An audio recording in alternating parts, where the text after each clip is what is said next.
Today we're going to be checking out the new Mattel Justice League action. This is Batman.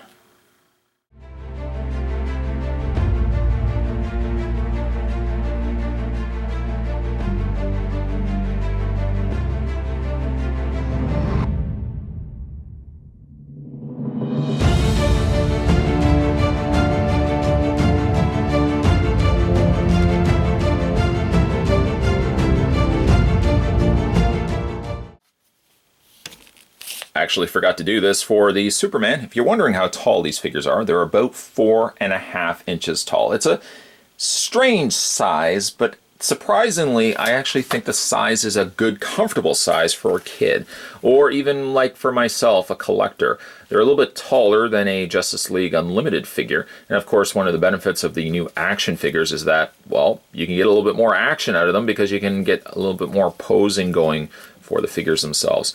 Before we get to those, the little juicy parts of the figure, let's have a look at some of the accessories that come with Batman. So it comes with this, which is kind of like a launching gauntlet sort of thing. And he can hold it. Just fits that into his hand. Fits a little bit more secure than the Superman shield did. And like the Superman, there's a little hole in his cape. Flip that over. You got a big kind of hexagonal peg there. So you can take and you can have this any which way you want, really. The downside to putting this in, though, is that you have to be very careful of this little ledge, that you don't push this down too far. I guess it gives you, like if I push it in all the way, I guess it doesn't really bend it or anything like that. They've allotted just enough clearance. You can kind of just pretend it's a jetpack. Again, or you can have Batman holding it too. And then he comes with these other, oops, try not to get him to fall in the process. There we go. He also comes with, and this kind of harks back to like the old Kenner figures, I find, like the Kenner Batman figures. He comes with like a Batarang sort of launching missile. You can take it and put it into the top here, or put it into the more narrow end than the wider end. And there's this little knot in the plastic. Push it in all the way so it locks into place. And then it's just basically like a friction missile. Press the bottom or the back, and it's supposed to fire off. Doesn't always fire off the greatest of ways. There you go. And, again, you can just have him holding it like that. You can also take it, Batman can hold it more like an axe if you want to as well. And he also comes with this double-bladed, it just kind of looks like a giant Batarang, and that fits into his hand as well.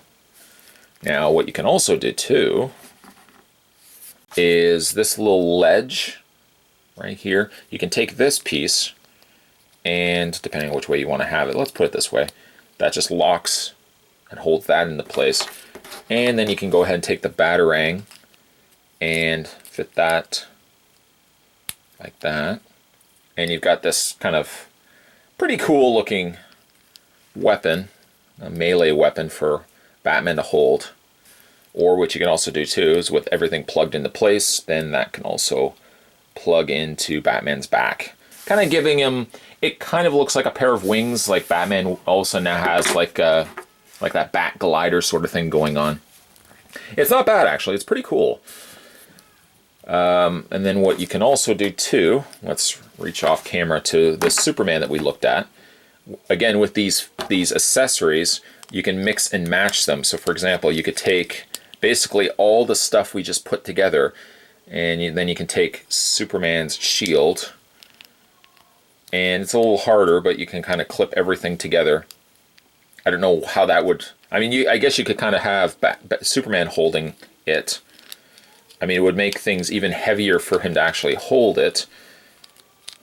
But I guess you could kind of have like this giant Batarang Superman shield business going on. It's just stuff on top of stuff on top of stuff. So it comes with that. There's a couple, again, little mixing and matching that you can do for these pieces.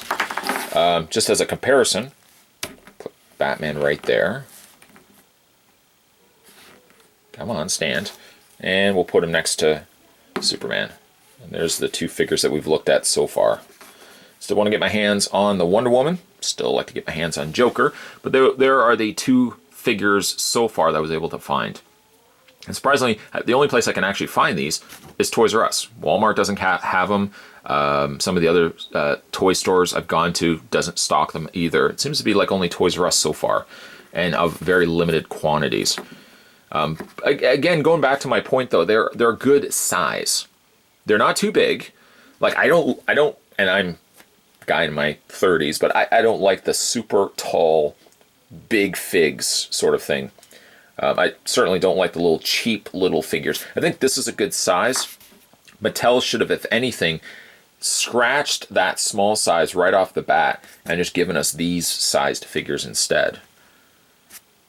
Let's move Superman out of the way and let's have a look at Batman. Now, one of the trade-offs, unfortunately, for how good the figures are pretty good really from like the neck down. I don't have any real complaints for the Superman, except for the fact that the cape really just seemed rushed over top of the flesh of his collar. Other than that, the body is pretty good. The body for Batman is acceptable as well. But there's something about the faces where I just feel like the faces, it's like they said to themselves, how can we make a really ugly looking figure? Now, you may say, geez, that's awfully harsh. But the Superman is good, but just awfully scaled. Batman, I think, is a little bit more appropriate to his scale, and I think looks a little bit more accurate to the cartoon.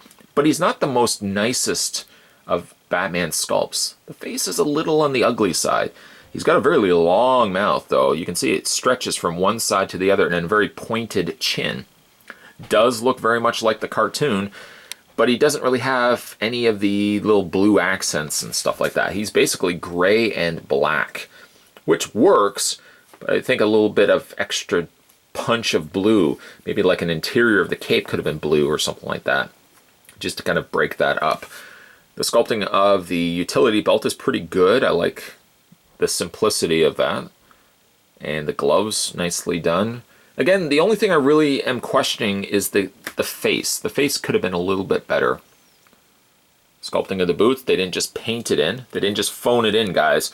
That's actually sculpted in boots. So I like that. Peg holes on the undersides of their feet, yet they don't come with any sort of display stand. I don't know what their intentions are. You often wonder why figures have holes on the undersides of their feet if they really plan no display stand. I mean, the pegs are so much smaller than a conventional display stand anyways. It just seems really strange to me. Cloth cape goes a long way for me. I like that. And again, your big, noticeable. It's far from the eyesore that the Batman Brave and the Bold figures had, where you remember that they were just all over the arms, all over the legs. Bad idea. This at least is concealed, especially with a cape, so you don't really see the big glaring hole in the Cape Crusader's back. Posability, let's run through that now. His head rotates all the way around. Shoulders hinge outwards. You've got a rotation going on there. A bend at the elbow. Got your rotation there. Now, I never mentioned this with the Superman, but they do also have waist swivels. Superman does also have a waist swivel. I just didn't mention that during its review. His legs split, both sides. Got you forward and back. You bend at the knee. Rotation at the lower leg, and that's it. That's all you're really going to get. As somebody that was an avid, I collected them all, the Justice League Unlimited figures. And actually prior to that, the Justice League figures, I collected basically everything that they released. Have since sold the collection, most of them. I only think I have a few here and there left. I think this is a nice transition, kind of like that next Justice League Unlimited 2.0 collection. I really hope they're a little bit more loyal to this to this collection, where we get more than the 4 figures, because selections of these are very sparse. Found the Superman, found the Batman, couldn't find Wonder Woman, couldn't find Joker, and I hope that the line branches beyond the scope of just 4 figures. Also got a Batmobile that's, I didn't see at the Toys R Us, but I did see the Justice, I think it was called Justice 1, which was kind of like the Justice League action version of the Javelin. It came with a black Superman, a black costume Superman, that is. Again, I think the figures are pretty good. The face sculpts are questionable at times. A little too big for my liking. But I have high hopes that Justice League action figures will get better. And not having seen the Joker or the Wonder Woman yet, those are the two I really looking forward to seeing. I have to kind of keep checking Toys R Us's to see if they're eventually going to stock those. But these are decent enough figures. Head sculpts, somewhat questionable. Batman, I can't seem to get to stand. He keeps falling over. But all around, pretty good figures, I have to admit. We just finished having a look at the Superman. Today we were checking out the Mattel Justice League action. This was the Cape Crusader. This was Batman. And he came with all this extra stuff as well. If you guys like this video, hit it with a like. If you haven't had a chance to subscribe to this channel yet, hit that little subscribe button down below, and you won't miss future videos coming to this channel. As always, guys, thanks for watching. See you next time.